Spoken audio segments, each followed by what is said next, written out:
Hello and welcome, everyone. Hopefully, we are live already and you all can hear me. My name is Przemysław Cużytek and I'm with Avanat. And today, in this TWF meetup, I have a colleague of mine with me, Dawid Prokopowicz. Hello, David. Hello, Przemek. Hi. It's nice to be here on the other side as a presenter. Awesome. So we have a really interesting topic today on our plate.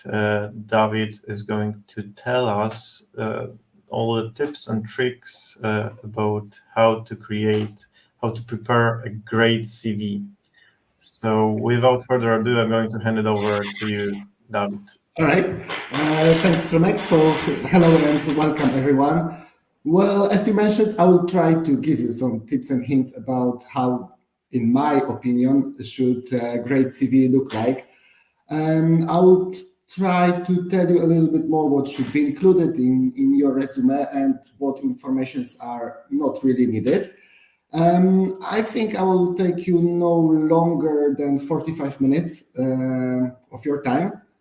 Well, maybe for the start, I will introduce myself. And if we are talking about creating CV, I will share my CV with you as well. I'm a recruiter with around 8+ years of experience. During my career, I had the chance to work with professionals all around the globe because I was recruiting for US, for German, for Dutch, and of course for Polish market. I also had a chance to go through many candidates' profiles because I was recruiting for different companies and different positions. So, for example, I was recruiting from blue collar workers through medical staff, biotechnicians, higher management, like, for example, some directors, marketing. And for the last few years, I am working in the field of IT. Well, why I choose this subject? Well, not to brag about it, but I'm sure I've seen thousands or tens of thousands of CVs, spoke with hundreds of candidates, and helped them to find job eventually. So that's why I would like to give you some tips and insights, because I think the CV is the first document you are creating when you are searching for a job. And I think it's the first impression you are going to make with this document, with this file on your future or potential employee. So I would like to give you some short agenda of what we will be talking today. So there will be like main 4 topics. On the beginning, I would like to tell you how to create your resume, what should be included. I know that many of you already have your CVs prepared. As I said, it is the first document which we need to have when it comes to looking for a job. But I would like to tell you more about what needs to be in your resume, what can be skipped, and what sometimes it's really not necessary. The second part, I would like to give you some hints or tips or advices on your self-presentation skills. So how you can get your skills on paper so they will catch attention of your potential employee. And I hope this part will be useful for people who are already on the market and have their resume prepared. Maybe you can learn how to optimize it or format it. I will try to give you some tips and tricks on how to make it more readable and, let's say, recruiter friendly. I will show you as well some tools which can help you with building your or creating your CV. And as well, on the last subject, I would like to tell you a little bit more about social media, how you can use them to your advantage when it comes to searching for a job or building your personal brand. And of course, in the end, there will be some time for question and answers. Przemek will be moderating the chat. So if you have any questions, you can type them in, and I will do my best to answer them after the presentation. So let's start from the beginning. What CV should have or must have? I would say, depending on the country you are applying to, there are like 6 or 7 sections that should be included in your CV. So let's go quickly through them. So first of all, of course, your contact details. You should include your full name, home address, mobile number, and email address. Well, some more personal details like your date of birth or photograph. It's not really necessary, of course, unless you are applying for some I don't know, modeling job or acting job. If you have any networking profiles like GitHub, LinkedIn, or you have your portfolio, for example, if you are a graphic designer, you can attach the link to the website as well in the contact details.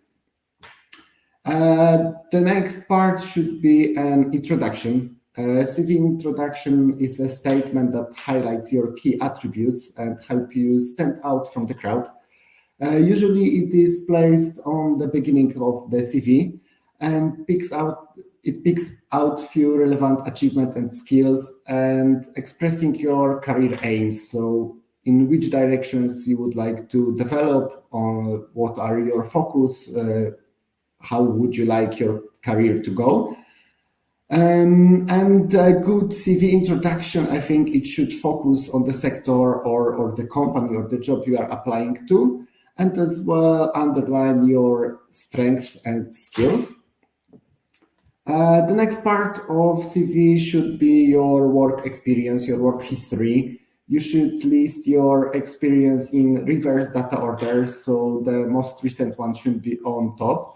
And you should make sure that anything you mention is relevant to the job you are applying for. You should include your job title, the name of the company, how long you were with this organization, and your key responsibilities. As well, you can include there your skills which were used for this position, or for example, like knowledge of IT programming languages you were using on your daily job. Fourth one is the skills. This is where you talk about your soft and hard skills, for example, knowledge of foreign languages, or as I mentioned, IT packages you can competently use. The skills you list in this section should be relevant to the job. Don't exaggerate as well your abilities, because you will need to back them up during the interviews. So be careful with that. The next section should be about your education. You can list all of your education, starting from the high school through university to postdoctoral if you have one. You should include the title of the degree you earned, the year you graduated, and the name of the school. The next section is about training courses, certifications, any other exams you may have passed, which are like documented. This is helpful with confirming your skills and achievements, because like every certification stays for you for a while, and it is proof that your knowledge is on some level. And the last part with some star in here in the end, it's a GDPR clause. I think it is needed in most of the countries in United Europe. You need to include that, because if you don't have this in your CV, we as recruiters cannot use your contact details, and therefore we cannot contact you even if your CV is a good fit.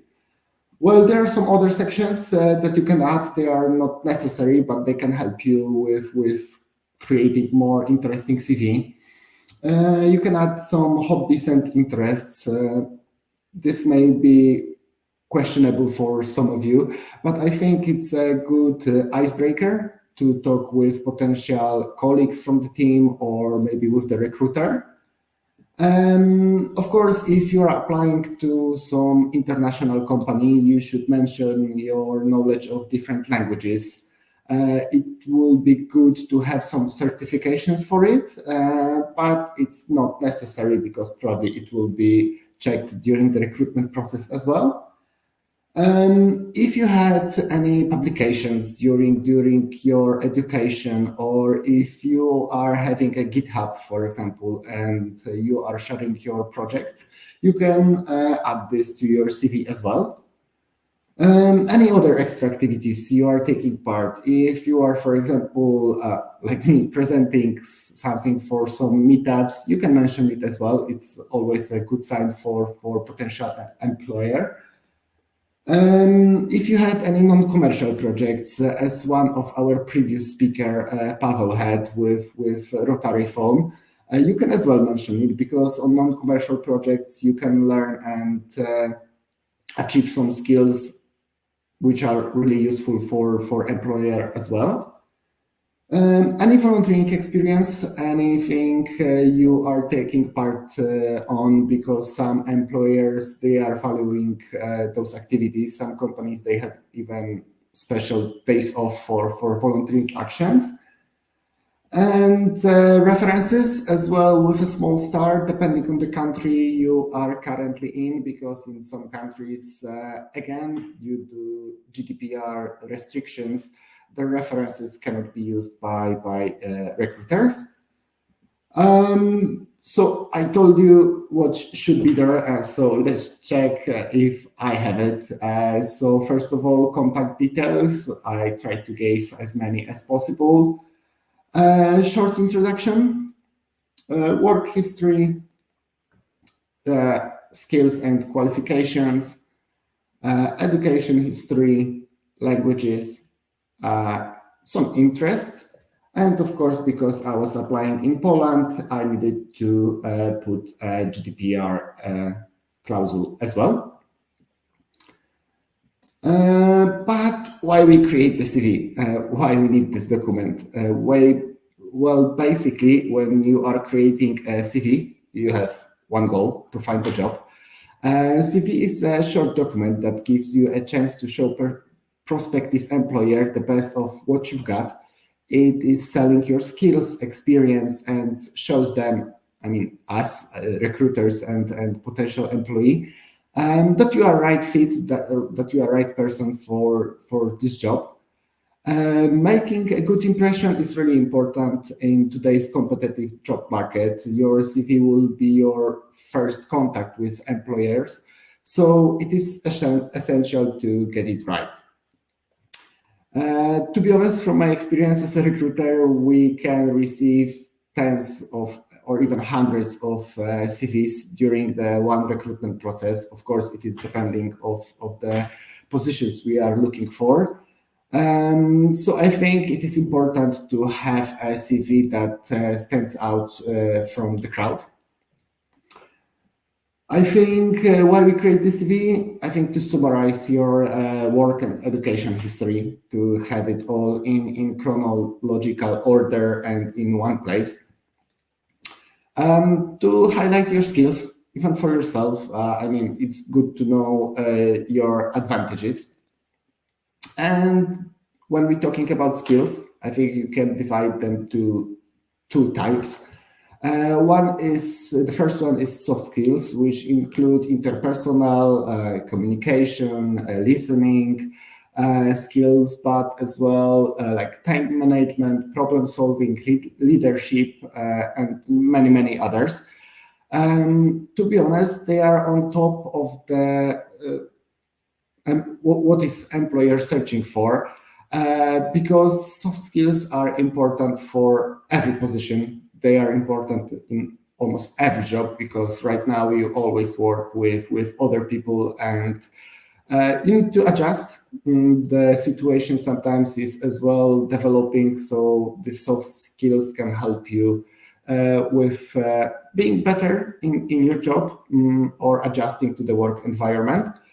And what is interesting, research of Mr. David Deming from Harvard, which were done in May 2017, proved that need for employees with soft skills is constantly rising since 1980s. And employers are really looking for them when it comes to searching a candidate. And there are as well some hard skills. And hard skills are typical technical skills required for the job. They are learned abilities acquired and enhanced through education, experience, training courses, certifications. And hard skills are really important for your resume as employers or recruiters look for them mostly when hiring. And unlike the soft skills, hard skills can be quantified. For example, a hard skill might be proficiency in second language, and it can be attested by any certification you take. While soft skills could be the ability to work well on the team, which is not really countable. We cannot certify that, and we need to trust that you have those skills.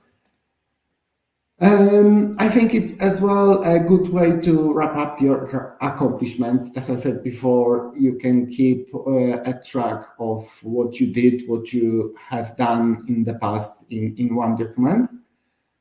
And of course, as I said, to, let's say, sell yourself, to convince your future employee that you are the best person on the market to do this job.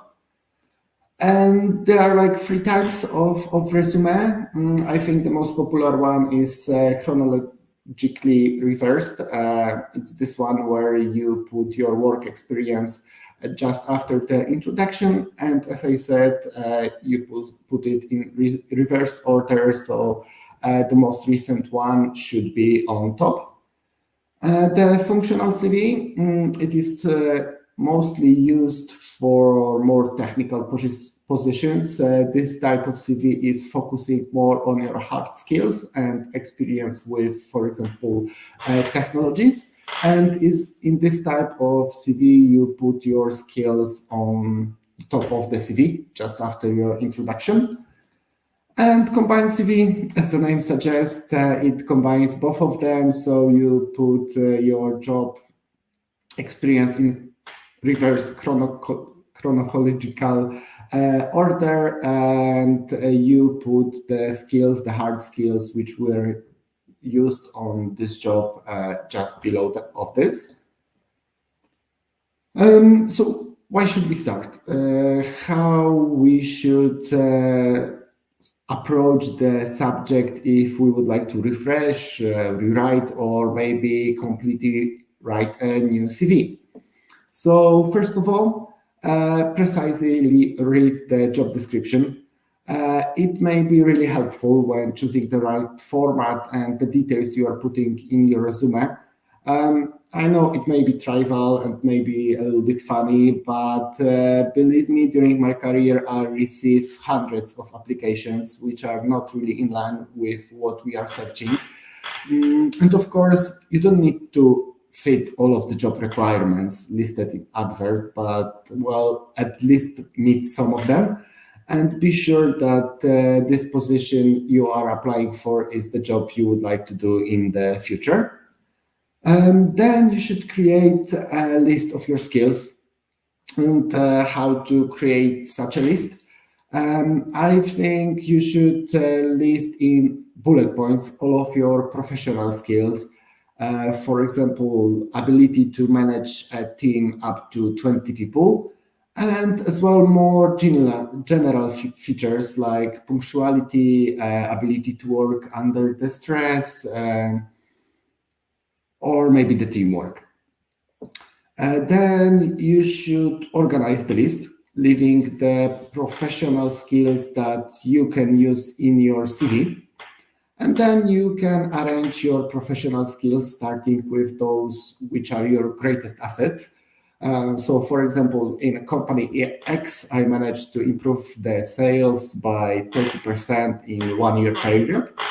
And finishing by those which are less important. So as I mentioned, like teamwork, punctuality, or time management. Then you should find the keywords in the advertisement and how to search for them. Well, just give me a hint on an example, or maybe example. Imagine that you are sitting on the boring meeting at work. We all know those meetings. And at some time you stopped listening to what is going on, what are your coworkers saying, and you are like drifting away.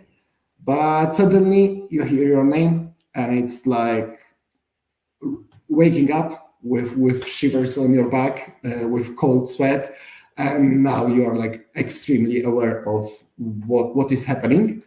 And the same is with keywords in your CV.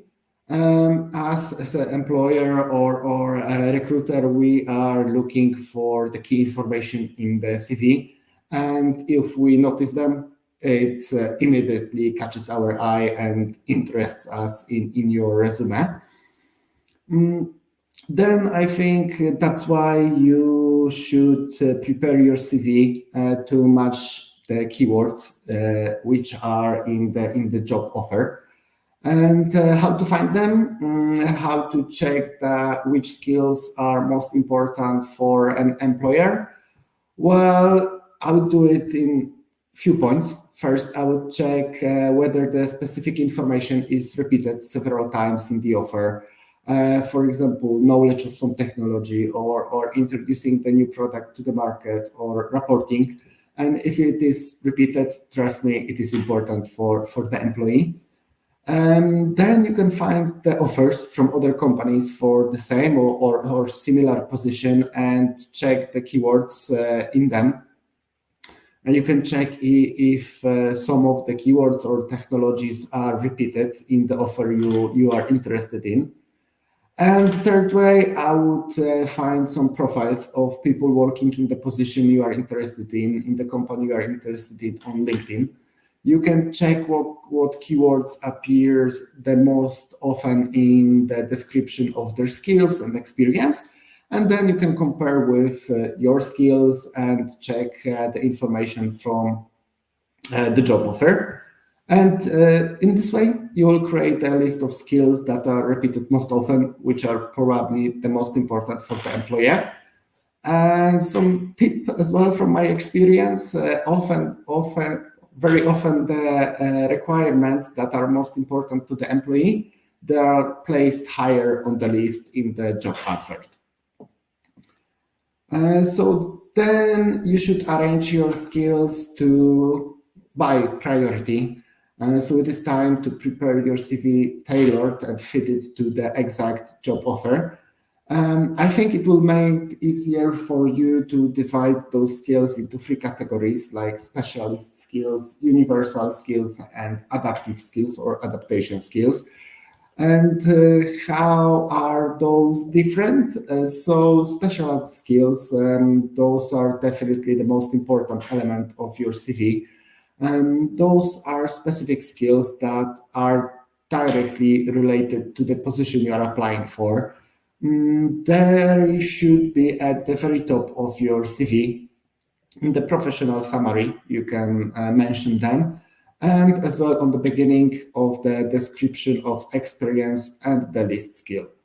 At the top of your CV, there should be skills from your list that refer to the keywords at the job offer, as well as list of frequently repeated skills.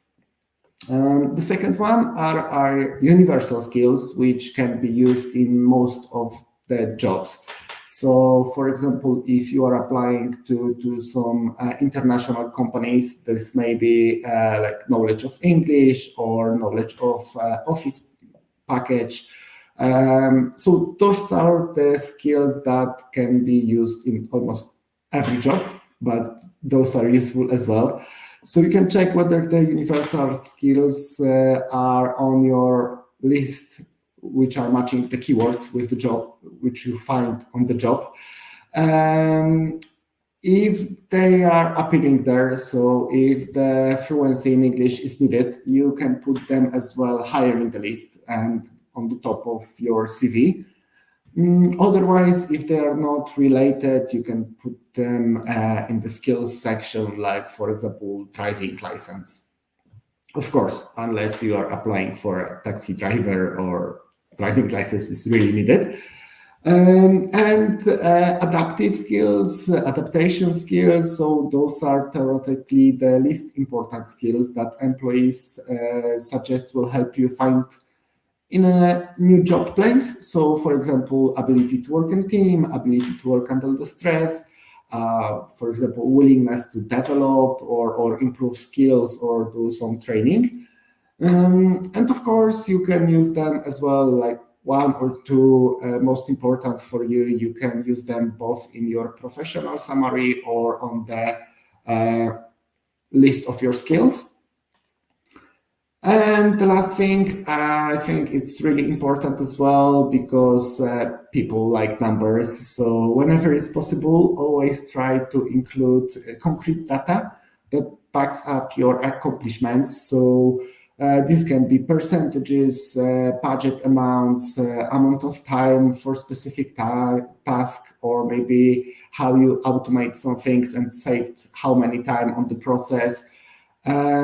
So those are really as well working really great as well if you give some numbers or specific examples of what you did.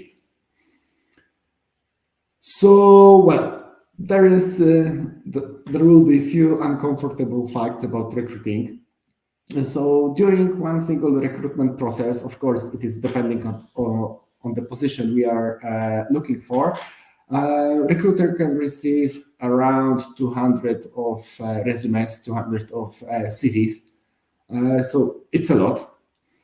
On average, a recruiter spends from 6 till 8 seconds while looking on one resume, and it is backed up with some studies on this subject.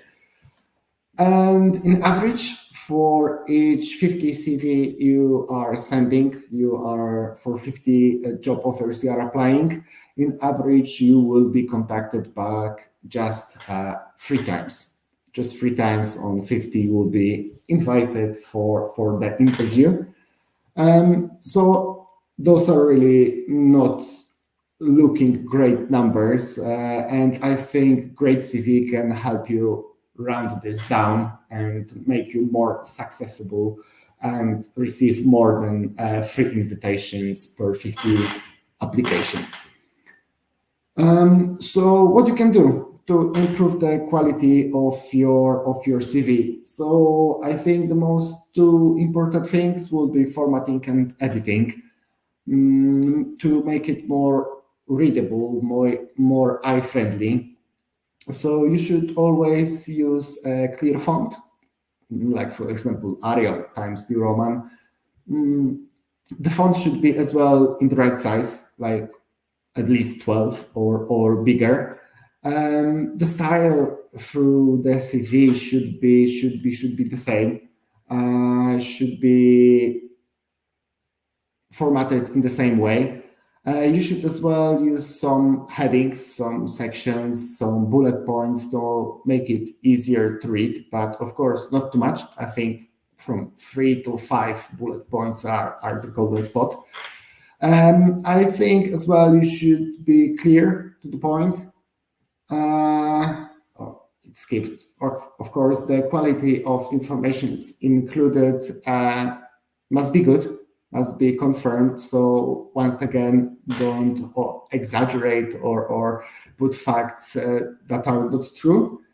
To be honest, CV doesn't need to be boring. It doesn't need to be just table of facts and numbers and just plain text. You can play with it. You can adjust it to your personality. You can adjust it to the job offer. There is no one way to do the CV. Honestly, I've seen thousands of them, and each one is different. And as I said, well, it doesn't need to be just a document for you. You can as well experiment with different types of CV. I would suggest to make, for example, one master CV in where you just keep the track of all of your achievements and skills. And then you can play with it. You can use different templates. You can use different colors and just see which one will be the best for you. I think this is important, adjust your CV to the job advertisement. try to see what is important for the employer and try to fit what or who he is searching for. I think as well you should be clear and to the point. Don't write too much. Don't make it too long. Of course, as well, you should check your spelling and grammar. Maybe someone can check it for you. Then I would say make it ATS friendly. ATS is applicant tracking system, which is used in, I think, most of the companies nowadays. So I would suggest to save it in PDF format, so it can be read in almost every device, and it can fit, I think, most of ATS systems. Well, what to avoid during creating your CV?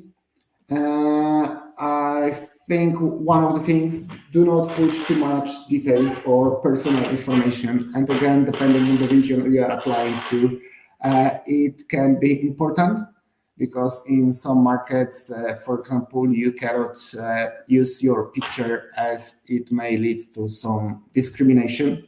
So it is good to get some knowledge on what is expected or what is not expected to be on the CV in specific region or a specific country. As well, do not focus on irrelevant skills or experience. I mean, a lot of people are now rebranding, searching for a new job. And as well, if you are, for example, a director with 20 years of experience and you are applying for director position, you don't need to be so specific about the job you did 20 years, for example, 20 years ago as a consultant, because of course those skills will be not used in this job. Just focus on the skills which are the most relevant and fitting the job description. As I said, this is connected to my work history. I have received in the past like CVs which were 16 or 18 pages long, and trust me, guys, no one will read them all through. It's just like too much. I think the optimum should be like 2-3 pages, just to sum it up, not to be too long, and it should be enough information for recruiter or employer to be interested. Poor formatting, that's another horror story. Sometimes the formatting is really bad. Sometimes the pictures are coming on the text and it's unreadable, and it's just like eyes are hurting. Of course, some spelling and grammar errors should be avoided. Well, it means that you didn't like check it or didn't put too much attention to it. So it is as well a wrong sign for potential employer. I think do not oversell. It is as well important. It's better to be modest. It's better to judge yourself on a little bit lower level than a little bit higher, because again, it will be checked on during the recruitment process. And if you make yourself look like a senior person, then you will receive this senior question during the interview, and then you may not be able to answer them. Don't be too general. As well, try to put some specific information. Don't try to put just the water under the bridge and just write as many as you can think of. Try to be specific. Just keep it to the few bullet points of what you did, what was most important for you, what was your responsibilities. Again, don't lie, because it will be checked. It will show up during the interview process. So it is as well a bad sign, of course. Irrelevant social media platforms. I mentioned before that you can include your social media or your portfolio, but honestly, we don't need all of the social media platforms you are using. I think the most relevant ones will be just enough. Another thing, unprofessional email address, and well, it's a little bit funny, but again, from my experience, I have received applications from email addresses which were, well, had some vulgar words in it. And then those email address, it is going to your, for example, hiring manager or team leader, to the HR team. And well, it doesn't look good. So in today world, you can create an email address like in 3 to 5 minutes. So you can create just like name, surname, recruitment, and I think this will look more professional. Um, Again, making your CV too long, no one would like to read a book about you. It's just a summary. It's just like self-presentation, auto-promotion for you. Not tailoring your CV to the position, it's as well a common made mistake. For example, I know that some people want to rebrand themselves, and for example, they were a marketing person or sales person, and now they would like to start their adventure in the IT world. But well, say to me about it in your CV. If you want our brand, if you did some training courses, if you're interested in it, if you are maybe watching some tutorials on your own, include those information, because if I see a sales profile applying for some engineer position, of course I will not contact this person, but maybe the person has some skills and knowledge, but it was not concluded in their CV. And I think that's as well a little bit funny, a little bit, I mean, maybe from my side, advice, because it's looking really weird. Don't write about yourself in the third person. So I'm not writing like David is a great recruiter, but I am a great recruiter. It just looks weird, and it's like hard to read, and it gives expression that someone else was writing your CV for you. Well, as I said before, there is no perfect template. I can show you a few of them. Of course, those are just generic, so not real people here. But as you can see, each one is different. Each one is tailored differently. There's no one good template. Each CV tells a different story. It can be suited to the person, to the position you are applying for. For example, CV for graphic developer can look totally different than, for example, like MD doctor. I've seen thousands of CVs, and I can tell you that candidates will never surprise me with their creativeness and ideas. So keep trying. Look for the one which is good for you, which represents your style. In here, I've attached some tools or popular free tools which can help you with creating your CVs. They are really easy to use. As I said, they are free of charge, so you don't need to pay for them. On those websites, you can find already like prepared templates which you can use. You can just put the details in appropriate text box or field, and then it will format for you to the form of the CV. And so, for example, Canva, for example, the website Interview Me, Job Seeker, Zeti, Kik Resume. To be honest, if you just write in Google resume creator, there is many to choose from. Those are, I think, the most popular ones and free ones. And of course, if you feel creative, if you don't want to use templates, good old Microsoft Word, Google Docs, or any other text editor, in where you can express yourself without any boundaries. And last thing from our topic today, I would like to tell you about social platforms, because, well, we live in a digital world, and for sure many of us have many different social platforms. But have you used social media for finding a job? To be honest, LinkedIn is such a platform. Most people who are part of the business world have a LinkedIn profile. At some point, they likely heard from friends or colleagues that it is important to join and use LinkedIn for networking and, if necessary, finding a new job. As such, they've spent a few minutes. It takes just a few minutes, and you are signed up with a free account.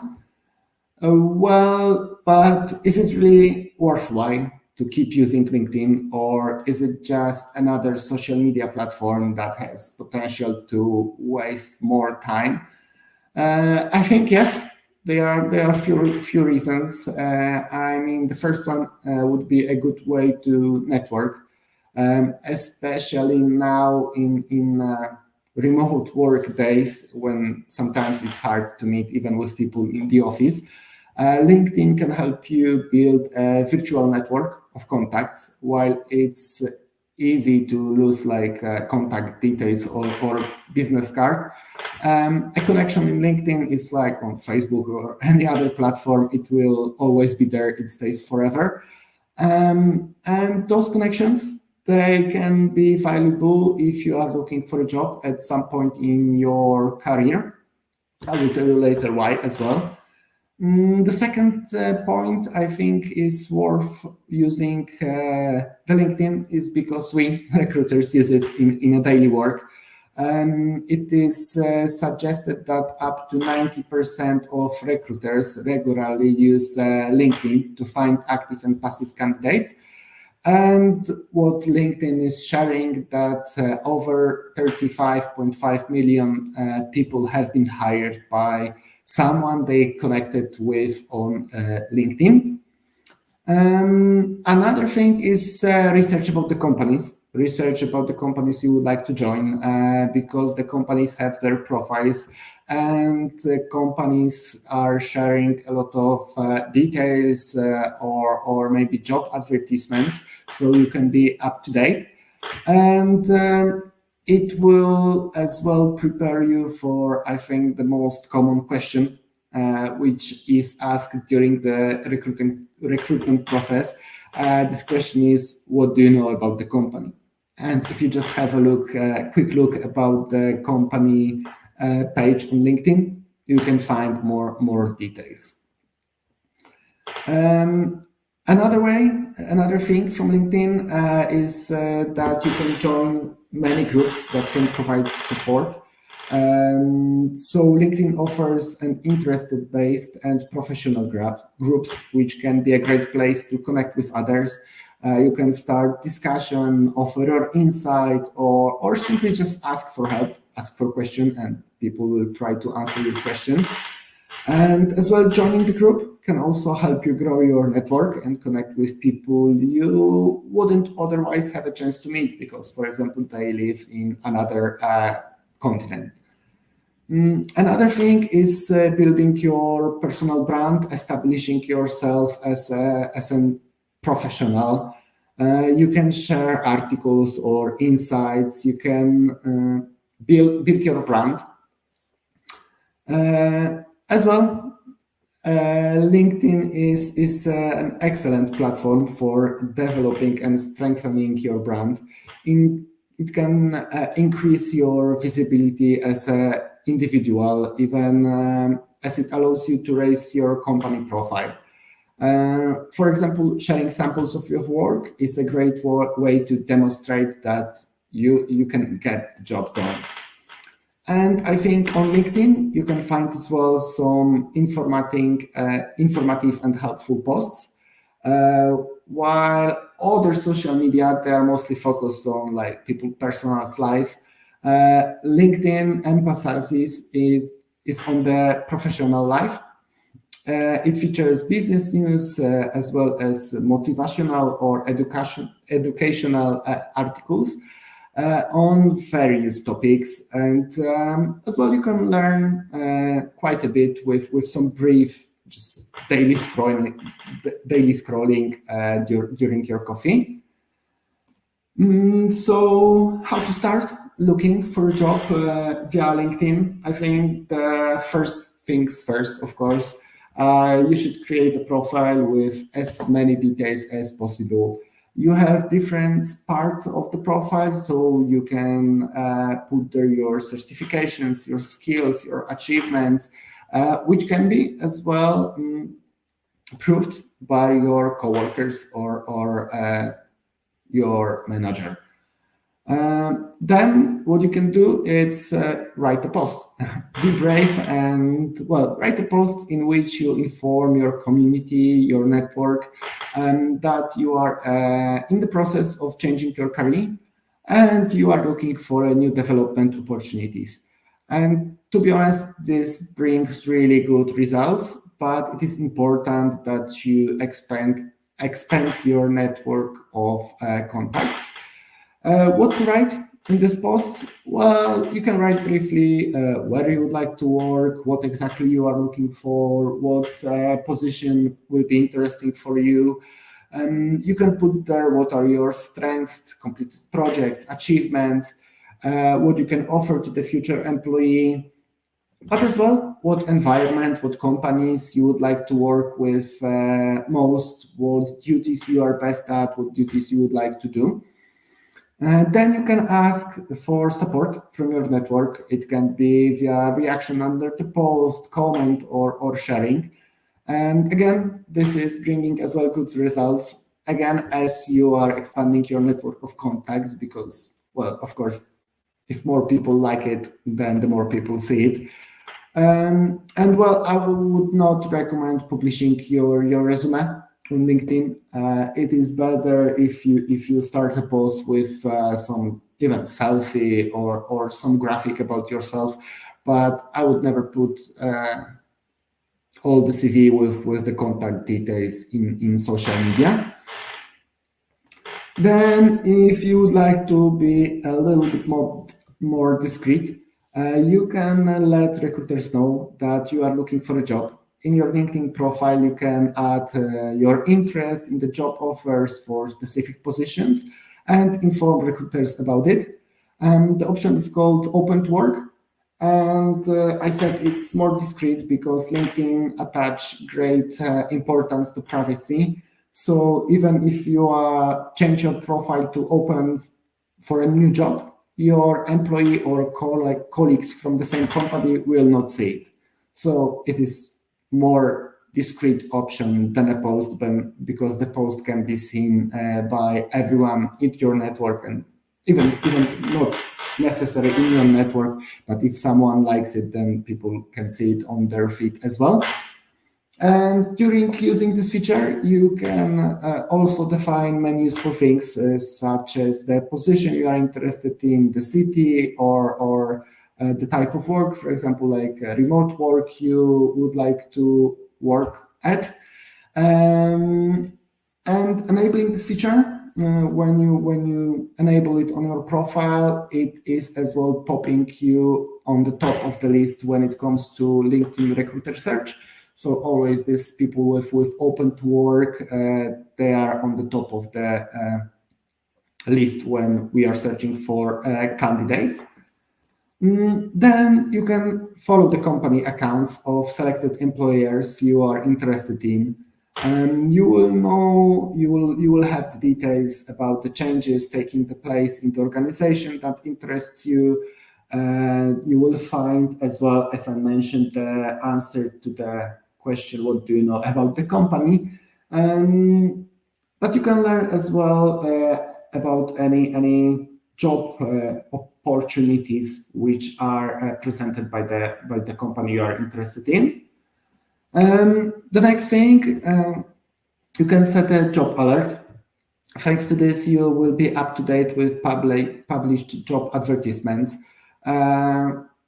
You can, as you can see here, You can just prepare it really quickly. In this case, you will be, as the name suggests, alerted if anything in the area of your interest is new, if there is any new job opportunities. Then, of course, as any job board, you can search manually for the job offer. The easiest way is to browse the offers in the Work tab.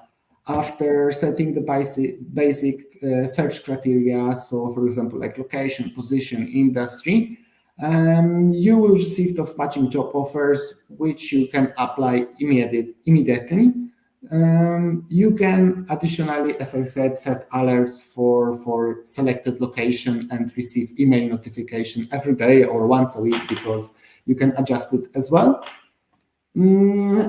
And as I mentioned, build your network, invite active people from your industry.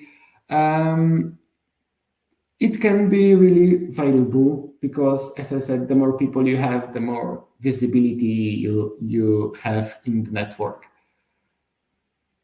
And last thing, I think you can use one of many training courses which are available for free in LinkedIn. Those are with certificates, and they are both on soft and hard skills. So you can do this in your free time. It's always nice to grow and develop your skills, and with LinkedIn you have those certified. And yeah, that will be it. As I said, 45 minutes, maybe a little bit longer. I don't know if there were any questions. I don't see any. Hey, David. So I actually have one question for you. Sure. If you were to choose just a single advice from all the ones that you talked about, which one would you choose, and why do you think it's the most important one?